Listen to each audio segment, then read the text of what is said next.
Bom, pessoal, eu vou explicar hoje sobre circunferências. Honestamente, eu só vou falar um monte de merda porque eu tô falando coisas da minha cabeça.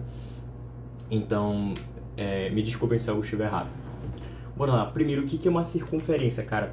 Circunferência é um lugar geométrico onde todos os pontos têm a mesma distância do centro. Para você que não sabe, um lugar geométrico é um lugar, um plano, onde todos os pontos eles obedecem a uma mesma lei, tá ligado? Uma mesma lei de formação.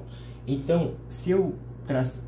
O que é essa circunferência? São vários pontinhos que têm a mesma distância de um centro, que a gente chama de raio. Ou seja, já pulando um pouco para os elementos, o raio é essa distância de todos esses pontos até um determinado ponto que a gente chama de centro, né?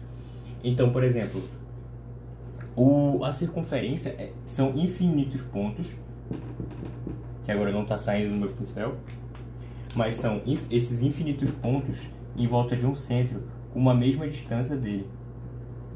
E acaba que esses pontos eles se juntam tanto que eles formam esse segmento.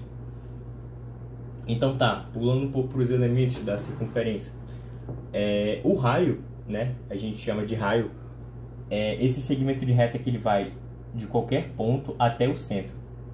Então esse segmento de reta aqui a gente chama de raio. E o diâmetro, ele normalmente é dado por 2 vezes o raio, por quê?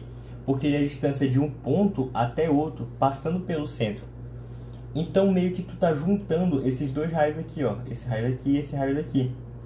Então o diâmetro é sempre isso, toda vez que tu partir de um ponto até outro da circunferência, passando pelo centro, você vai chamar isso de diâmetro.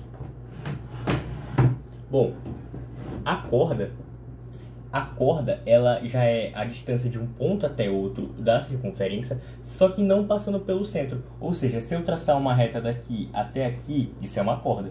Daqui até aqui, isso também é uma corda.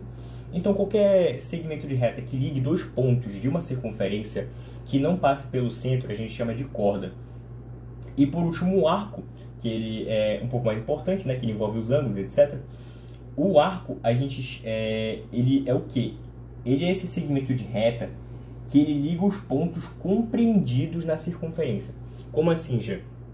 Então, a gente já viu que a corda ela liga os pontos da circunferência. Só que quando você tem um segmento de reta que todos os pontos desse segmento de reta eles estão compreendidos na circunferência, ou seja, todos os pontos, eu vou dizer aqui, eles estão compreendidos na circunferência, então a gente tem um arco. Então você pode ver aqui, né? Todos os pontos que ele está seguindo, ó, pertencem à circunferência. Já aqui, por que não é um arco? Porque esses pontos aqui, eles não estão na circunferência. Para você que não sabe, uma linha ela é um segmento infinito de retas que se juntam e formam essa imagem, né? Que é tipo uma linha reta. Mas isso daqui é como se fosse uma infinidade de pontos. Então, a diferença de um arco para uma corda é que num arco, todos os pontos eles estão na circunferência. Então, tem um ponto aqui, um ponto aqui, um ponto aqui. Então, se eu desenhasse um segmento ligando todos esses pontos, a gente chamaria isso de arco. Já uma corda, a gente desenha um ponto daqui até aqui, mas esse ponto aqui, ele não está compreendido na circunferência. Mas esse daqui está. Ou seja, ele está ligando dois pontos da circunferência, mas alguns pontos não estão compreendidos na circunferência.